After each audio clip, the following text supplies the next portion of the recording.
একটু সময় দাও ও বান্ধবীরা, আমি যারে মনের মানুষ বানাবো, আমি যাকে স্বামী বানাবো, আমি যাকে বন্ধু বানাবো রে বান্ধবীরা, আমি ওই লোকটাকে একটানা 40টা রাত্র পরে আমি স্বপ্নে দেখেছি।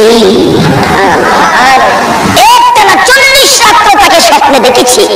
কেমন দেখছিস বান্ধবীরা? লোকটার কপালে লেখা আছে রে মুহাম্মদ। আজকে কোন নবীর ভালোবাসায় বসেছ গো, যে নবীর খেলায় সারা জাহান পাগল হয়ে কে তোমাদেরকে বাধা দেয়, কে নবীর মিলাদ থেকে দূরে নিতে চায়? নিশ্চয় তারা নবীর দুশমন। এই নবীর দুশমনের পক্ষে অনুরোধ করে যায়, আপনারা কেউ যাবেন না। ও দুনিয়ার মানুষ, ও নবীরা, আরে যেই নবীর নূরের নিশানি ইব্রাহিমের কপালে থাকার কারণে ইব্রাহিম বিশ্ব সুন্দরীর বাদী হয়ে গেছে, সেই নবীর ভালোবাসায় যদি ঈদে মিলাদুন নবীতে যাইতে পারো গো, আল্লাহর কসম জান্নাতি সুন্দরী হুরিরা তোমার গলায় মালা পরাবে। কি আপনাদেরকে বাধা দেয় মিলাদুন নবীর জন্য? যে নবীর জন্ম না হইলে চন্দ্র সূর্য হতো না, আরশ কুরসি লৌহ কলম হতো না, আকাশ জমিন হতো না, কিছুই হতো না। আজকে সেই নবীর পয়দাইশের উপর আলোচনার নামটাই হলো মিলাদ। মিলাদ থেকে দূরে নিতে কে আপনাদেরকে বাধা দেয়? যারা বাধা দেয় তাদের ঠাকুর কর্তা লিখেছে মিলাদুন নবী সাল্লাল্লাহু আলাইহি সাল্লাম, সিরাতুন নবী সাল্লাল্লাহু আলাইহি সাল্লাম, দুইটার একটা অস্বীকার করলে সে কাফের হয়ে যাবে। আজকে যে মায়ের সন্তানেরা ঈদে মিলাদুন নবীর পক্ষে আসতে চায় না, এই মা এই সন্তান পেটে থাকতে দুরূদ শরীফ পড়ে নাই। নবী এমন এক ভার্সিটিতে লেখাপড়া করেছে যে ভার্সিটির শিক্ষক একজন, ছাত্র হলো একজন। শিক্ষক হলেন রাব্বুল আলামিন, ছাত্র হলো রাহমাতাল লিল আর দুই আলামিনের খেলা। এখানে অন্য কেউ যাইতে পারে না। আর কেউ যদি কর আপনারা আমরার মাদ্রাসাত আয়া নবী উর্দু ভাষা শিখছে, আমরার মাদ্রাসাত আয়া নবী উর্দু ভাষা শিখছে, তাহলে বোঝা গেল নবীর উস্তাদ এই দেশে আছে। বলুন এই কথাটা কি আপনারা মাইনা নিতে পারেন? যারা এরকম কথা ব্যবহার করে তাদের পিছনে কি নামাজ পড়তে পারে? এমন এক চাঁদ, এমন এক মাস আমাদের মধ্যে, যেই মাসটাকে আমরা মিলাদুন নবীর মাস বলি। আপনারা কি সে মিলাদুন নবীর পক্ষে আছেন? সেই মিলাদুন নবীর পক্ষে যারা, আল্লাহ রাব্বুল আলামিনের জান্নাত পাইবে তারা। হযরত আবু বকর সিদ্দিক রাদিয়াল্লাহু তাআলা আনহু বলেন, যিনি নবীর আগমনের চাঁদে রবিউল আউয়ালে 1 দিরহাম টাকা খরচ করে আনন্দের সহিত রবিউল আউয়ালে ঈদ মিলাদুন নবী অনুষ্ঠান করবে, হযরত আবু বকর বলেন, কোন আবু বকর? রাসূল বলতেন, আবু বকর আমি রাসূল তোমাকে ছাড়া বেহেশতে যাব না। আল্লাহ বলেন, বন্ধু তোমার আবু বকর আমাকে তোমার ভালোবাসায় এত খুশি করেছে। আল্লাহ বলেন, বন্ধু তোমার আবু বকর তোমাকে ভালোবাসা দিয়ে আমি আল্লাহকে এত খুশি করেছে, আমি আল্লাহ কথা দিলাম তোমার আবু বকর বেহেশতে না যাওয়া পর্যন্ত আমি কোন নবীর উম্মতের বেহেশতে যাওয়ার অনুমতি দেব না। সেই আবু বকর বলতেছেন, কি বলেন আবু বকর? রবিউল আউয়ালে ঈদ মিলাদুন নবীর আয়োজন করে নবীর আগমনে, নবীর পয়দাইশের উপর আনন্দের সহিত কেউ যদি 1 দিরহাম পরিমাণ টাকা খরচ করে অনুষ্ঠান করে, আবু বকর বলেন আমি তাকে না নিয়ে আমি বেহেশতে যাব না। তাহলে আমরা নিশ্চিত হতে পারি যারা রবিউল আউয়ালে ঈদ মিলাদুন নবীর মাহফিলের আয়োজন করেন, আনন্দের সহিত কিছু টাকা পয়সা খরচ করেন, আবু বকরের ভাষ্যের উপর আমরা নিশ্চিত হতে পারি আমরা বেহেশতে। আসলে যারা মিলাদুন নবী চিনে না তারা রাসূল চিনে না, যারা রাসূলকে চিনে না তারা আল্লাহকেও চিনতে পারে না। কারণ রাসূল ছাড়া আল্লাহ চেনা সম্ভব নয়। আল্লাহর আল্লাহিত্ব প্রকাশ হলেন আমার রাসূলকে দিয়ে। আল্লাহু আকবার। রাসূলকে দিয়ে আল্লাহর আল্লাহিত্বের প্রকাশ। আজকে সেই রাসূল ছাড়া আমরা কোনোদিন আল্লাহ পেতে পারি না। কিন্তু আগে রাসূলকে চিনতে হবে। আমরা যে অনুষ্ঠানে আসলাম, অনুষ্ঠানটার নাম হলো মিলাদুন নবী। বলুন এটা কোন অনুষ্ঠান? সবাই বলতে হবে এটা কোন অনুষ্ঠান? মিলাদ শুধুমাত্র এক নবীর উপরে হয়। হযরত আদম থেকে শুরু করে ঈসা আলাইহিস সালাম পর্যন্ত কোন নবীর উপর মিলাদ হয় না। শুধু এক নবীর উপরে মিলাদ, যেই নবীর সৃষ্টি না হইলে কোন নবীর নবুয়তের সৃষ্টি হইত। এই নবীর পক্ষ নিয়েছিলেন একজন মহিলা। মহিলাদের কথা বলবো নাকি আপনারা আবার আগিয়ে যাবেন? মহিলারা তো শোনে না। আসলে সত্যিকার অর্থে এই নবীর সর্বপ্রথম মহিলারাই চিনছে। এখন তো আমরা মহিলাদের কথা বেশি বলতে চাই না, কারণ মহিলাদের এমনিই তো যে পাওয়ার বাড়ছে, আর পাওয়ার বাড়বেই না কেন? বাংলাদেশের দুইটা আসন, একটা সরকারি দল, একটা বিরোধী দল, দেখবেন ঘুরে গেরা এই আসনগুলোতে হারাবে। সরকারি দলের দিকে তাকাইলেও দেখবেন এরাই, বিরোধী দলের দিকে তাকাইলেও দেখবেন এরাই, কাজে সব হারাবে। তো এই জন্য এরা বেশি কিছু কইতে চাই না। তবে ঈদে মিলাদুন নবীর বরকত তাদেরকে না দিয়া পারা যাবে না, দিতেই হবে। আল্লাহু আকবার বলো। কেন দিবেন না? যার আগমনে ঈদে মিলাদুন নবী, যার আগমনে ঈদে মিলাদুন নবী, বলুন এই নবীরে ঈদে মিলাদুন নবীকে আগে কোলে নিয়েছিল কে? পুরুষ না মহিলা? আজকে ঈদে মিলাদুন নবীর পুরো বরকত এই তো মহিলাদের কাছে। আজকে যে মায়ের সন্তানেরা ঈদে মিলাদুন নবীর পক্ষে আসতে চায় না, এই মা এই সন্তান পেটে থাকতে দুরূদ শরীফ পড়ে নাই। যারা ঈদে মিলাদুন নবীর পক্ষে আছে, আপনি তার জীবনী খুলুন। মা এই সন্তান পেটে থাকা অবস্থায় এই সন্তান পেটে নিয়ে নবী পাকের উপর দুরূদ শরীফ পড়ছিল, ওই তাফসীরের সন্তানগুলো মিলাদুন নবীর পক্ষে আছে। সকল ফেরেশতারা বলুন মিলাদুন নবীর পক্ষে আসেনি? মা আমেনা বলেন যেদিন নবী দুনিয়ায় আগমন করেছে, এই মিলাদুন নবীতে জশ্নে জুলুসে শরীক হওয়ার জন্য আল্লাহ বলেন আমার আরশ বহনকারী 4 জন ফেরেশতা ব্যতীত সকল ফেরেশতা মক্কা নগরে নাইমা গেছে। আসলে বলছিলাম আগে ঈদে মিলাদুন নবী বরণ করে নিয়েছিলেন মহিলারা। আমার কথা ছিল সেটা। বলুন কে বরণ করে নিয়েছে? কোত্থেকে শুরু হলো মহিলাদের ঈদে মিলাদুন নবী? ইব্রাহিম আলাইহিস সালাম বলেন আমি যখন বিশ্ব সুন্দরী সাহারাকে বিয়ে করতেছিলাম, বিয়ে করার পরিবেশটা কেমন ছিল? রাজা বাদশার ছেলেরা লাইন করে দাঁড়িয়ে আছে। জিজ্ঞেস করলাম তোমরা কেন দাঁড়িয়ে আছো? রাজা বাদশার ছেলেরা বললেন আমরা বিশ্ব সুন্দরীর জন্য দাঁড়িয়ে আছি। ইব্রাহিম তখন বিয়ে করে নাই, যুবক। ইব্রাহিম আলাইহিস সালাম বলেন প্রভু গো, ওই যখন আখিরি নবীর নিশানি কপালে ছিল, প্রভু গো এত মানুষ বিশ্ব সুন্দরীর লেগে লাইনে খাড়িয়েছে, আমার যদি আপনি অনুমতি দিতেন আমি ইব্রাহিম লাইনে খাড়িতাম। আল্লাহ কয় তুমি কে খানিটা? না মনটা চাইছে, বিয়ে যখন করি নাই অনুমতি দেন। দিলাম অনুমতি।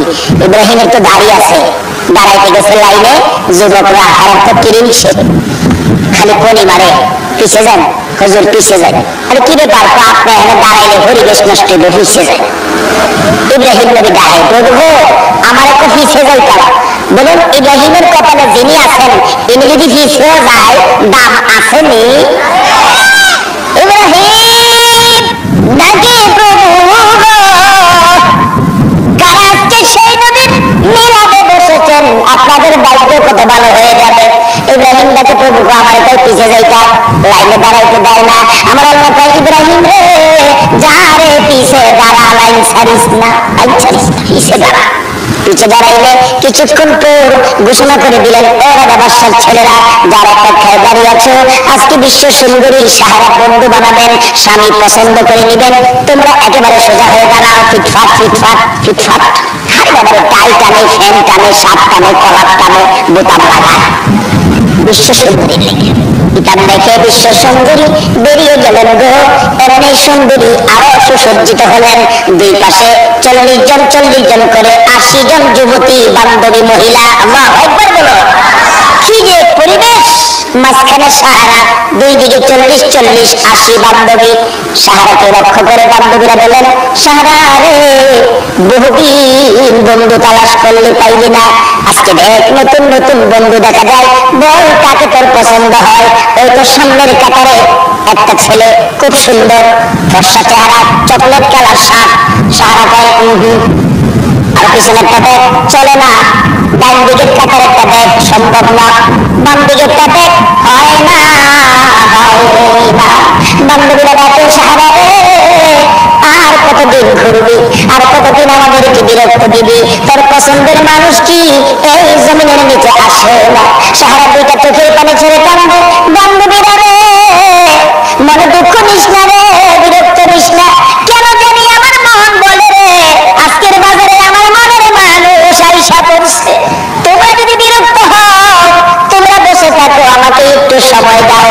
ও বান্ধবীরা, আমি যারে মনের মানুষ বানাবো, আমি যাকে স্বামী বানাবো, আমি যাকে বন্ধু বানাবো রে বান্ধবীরা, আমি ওই লোকটাকে একটানা 40টা রাত্র পরে আমি স্বপ্নে দেখেছি। একটানা 40 রাত্র তাকে স্বপ্নে দেখেছি। কেমন দেখছিস বান্ধবীরা? হে লোকটার কপালে লেখা আছে রে মুহাম্মদ। সুবহানাল্লাহ। আজকে কোন নবীর ভালোবাসায় বসেছ গো, যে নবীর খেলায় সারা জাহান পাগল হয়ে যায়। কে তোমাদেরকে বাধা দেয়? কে নবীর মিলাদ থেকে দূরে নিতে চায়? নিশ্চয় তারা নবীর দুশমন। এই নবীর দুশমনের পক্ষে অনুরোধ করে যায়, আপনারা কেউ যাবেন না। সাহারাকে বান্ধবীরা রে, আমি যাকে বন্ধু বানাবো রে, আমি একটানা 40টা রাত্র ওই লোকটাকে স্বপ্নে দেখেছি যার কপালে লেখা আছে মুহাম্মদ। এই অবস্থাটা দেখে আমি পাগল হয়ে গেলাম। মা বোনেরা গো, তোমরা হয়তো আগে আখিরি নবীর জন্য পাগল হয়েছো, আসো না সেই নবীর ভালোবাসার সাগর। এবার বলতেছেন সাহারা, বান্ধবীরা রে আমার একটু সময় দিয়ে, আমার কেন জানি মন শান্তি লাগে, কেন জানি আমার মন বলে আজকে আমার মনের মানুষ পাইব। দেখি ঘুরে ঘুরে কোথাও পাওয়া যায়। ওই লোকটার নাম জিজ্ঞেস করেছিলাম রে বান্ধবীরা, ওই লোকটা বলেছে আমার নাম ইব্রাহিম। সাহারা করতেছে একটা পর একটা টাকার কাজ করে যাচ্ছেন, অবশেষে পিছনের দিকে তাকাইয়া দেখে যে লোকটা দাঁড়িয়ে আছে মাথা নিচে দিয়ে, তার মাথার উপর যেন মেঘের টুকরা ছায়া দিতেছে। সাহারা বলে একটা দৌড় দিয়ে ওই লোকটার কাছে যাইয়া ডাক দিলাম, তুমি কে গো? এভাবে দাঁড়িয়ে আছো। মাথা উঁচু করার পর কপালের দিকে চাইয়া দেখি রে আমার মনের মানুষ পাইছি। বান্ধবীরা, ও বান্ধবীরা, তোরা কে কোথায় আছিস? আমার মনের মানুষ পাইছি। সকাল বান্ধবীরা জড়ো হয়ে গেছে, এতদিন মনের মানুষ পায় না, আজকে কাকে মনের মানুষ বানাইলো? আয়সা দেখে বাড়িওয়ালা ইব্রাহিম, কি হচ্ছে কাকে মনের মানুষ বানাইছো? বান্ধবীরা রে কপালের দিকে চাইয়া দেখ রে, কি দেখা কপালের মধ্যে আমার আপনার নবীর নূরে মোহাম্মদী ঝলমল ঝলমল করতেছে। এবার বান্ধবীরা বলে সাহারা রে তোর কপাল ভালো রে, তোর জীবন ধন্য হয়ে গেছে। কোত্থেকে পাইলি রে এত সুন্দর সম্পদ? বান্ধবীরা দেরি করিস না, আমার মনের মানুষ আমি বরণ করতে দে। খালি হাতে বরণ করবো না, আমার এক হাতে মুতির মালা উঠাইয়া দে, আর এক হাতে জরির মালা উঠাইয়া দে, আমি আমার বন্ধুর গলায় পরাইয়া দে। ও দুনিয়ার মানুষ, ও মৌলবীরা, আরে যেই নবীর নূরের নিশানি ইব্রাহিমের কপালে থাকার কারণে ইব্রাহিম বিশ্ব সুন্দরীর বাদী হয়ে গেছে। সেই নবীর ভালোবাসায় যদি ঈদে মিলাদুন নবীতে যাইতে পারো গো, আল্লাহর কসম জান্নাতি সুন্দরী হুরিরা তোমার গলায় মালা পরাবে। জায়গা মতো আস, কি আপনাদেরকে বাধা দেয়? মিলাদুন নবীর জন্য, যে নবীর জন্ম না হইলে চন্দ্র সূর্য হতো না, আরশ কুরসি লৌহ কলম হতো না, আকাশ জমিন হতো না, কিছুই হতো না। আজকে সেই নবীর পয়দাইশের উপর আলোচনার নামটাই হলো মিলাদ। এই মিলাদ থেকে দূরে নিতে কে আপনাদেরকে বাধা দেয়? যারা বাধা দেয় তাদের ঠাকুর কর্তা লিখেছে মিলাদুন নবী সাল্লাল্লাহু আলাইহি সাল্লাম, সিরাতুন নবী সাল্লাল্লাহু আলাইহি সাল্লাম, দুইটার একটা অস্বীকার করলে সে কাফের হয়ে যাবে। শুধু মিলাদুন নবী শেষ নয়, আবার নির্দেশ করেছে কোরআন শরীফে এই নবীকে ভালোবাসতে হবে। কি করতে হবে? আসল কোন নবী? সারা বিশ্ব সুন্দরী পছন্দ করলেন ইব্রাহিমকে। কার সিলাই? আমাদের নবী। আমাদের নবীর সিলাই ইব্রাহিমের ভাগ্য খুলে গেল, বিশ্ব সুন্দরী স্ত্রী হিসাবে পেয়ে গেল। যাই নবীকে আস্তে আস্তে আস্তে আস্তে আসতেছেন। আমার নবীর দাদা আব্দুল মুত্তালিব মান্নত করেছিলেন ছেলে করবে না, কেউ রাজি না। বসটা কিন্তু আমার এখন যাচ্ছে মহিলাদের জন্য, কারণ মহিলারাই এই নবীর মিলাদ আগে করেছে। মিলাদুন নবী ভরণ করে নিয়েছে মহিলারা, কেউ রাজি না। শুধুমাত্র জিজ্ঞাসা করতে বাকি রয়েছে নবীজির বাবা খাজা আব্দুল্লাহ, মাত্র 9 বছর বয়স, কিন্তু কপালে যে আখেরি নবী। কিন্তু আব্দুল মুত্তালিব কয় কুরবানি তো করতে হবে, কিন্তু এই ছেলেটা বাকি, এই ছেলের দিকে তাকাইলে আমার আর মন চায় না কুরবানি করতে। অবশেষে কি করবে, তাওরাত, জাবুর, ইনজিল কিতাবের পাদ্রীদের কাছে গেছে পরামর্শের জন্য। তারা বলেন কেউ রাজি না। সবাই জিজ্ঞাসেন, ছোট্ট ছেলেটা যেটা একেবারে ছোট্ট আব্দুল্লাহ, তারও জিগাই নাই, তার কিছু কইছে অন্যদের সাথে না, কিছু কয় নাই। আর জিগাইতেন কি, কালকা তারই নিয়ে কুরবানি সেরে গেল। এদিকে মক্কার ইতিহাস, নওফেল নামে একজন ধনাঢ্য ব্যক্তি ছিলেন, বিরাট বড় ব্যবসায়ী নওফেল। তার একটা মাত্র মেয়ে, যার নাম মরিয়ম। সুবহানাল্লাহ। মা বোনেরা গো, তোমাদেরকেই তো আমার নবীর পক্ষে আগে পাওয়া। ওই নবীর ভালোবাসা যে মেয়েরা দিয়েছে, ওই মেয়ে থেকে যেই বংশগুলি বেরিয়ে আসছে, ওই রক্ত থেকে যেই শাখা এখনো প্রবাহিত হচ্ছে, তারাই ঈদ মিলাদুন নবীতে গিয়েছে। এসে গেছে, বলতেছে নওফেলের মেয়ে মরিয়ম, বাবার আদরের মেয়ে তো। বাবা বরাক্ত ব্যক্তি হলে কি হবে, মাঝে মাঝে আমাদের মুসলমান সকাল বিকাল ফজর নামাজ করে কোরআন শরীফ পড়ে না বসে বসে, এরকম নওফেল তাওরাত, জাবুর, ইনজিল কিতাব পড়তেন। এর মধ্যে আখেরি নবীর ঘটনাগুলো আসতেন।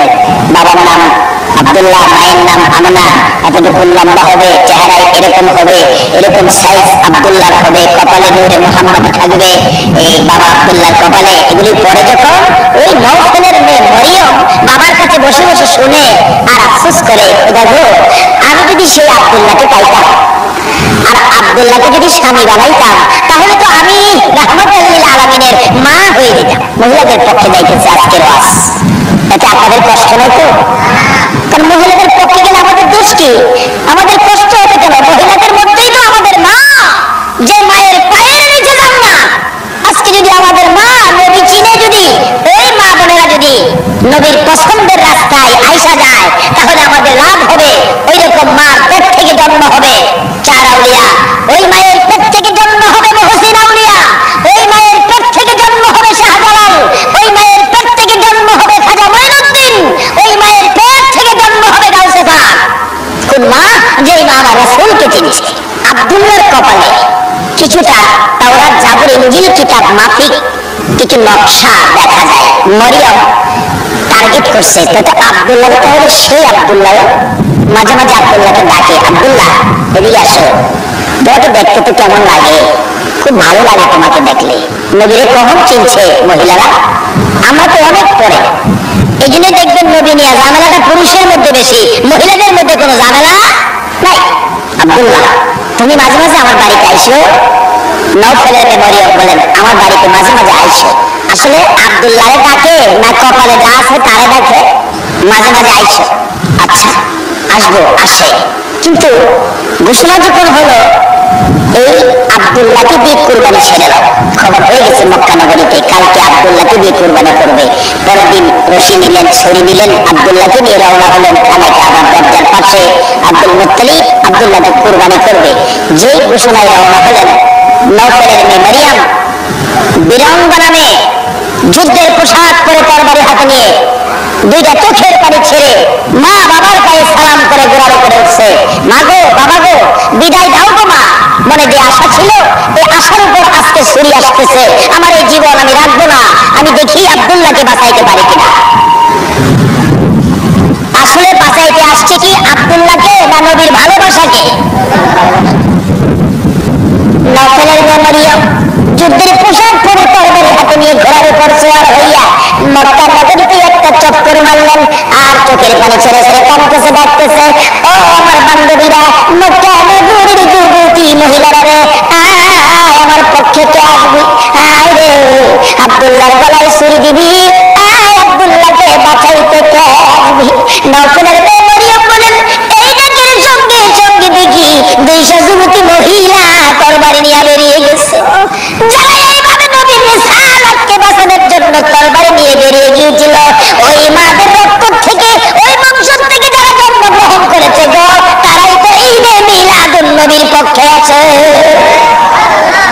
দেখুন না, এসো মোদের প্রাণের নবী রবি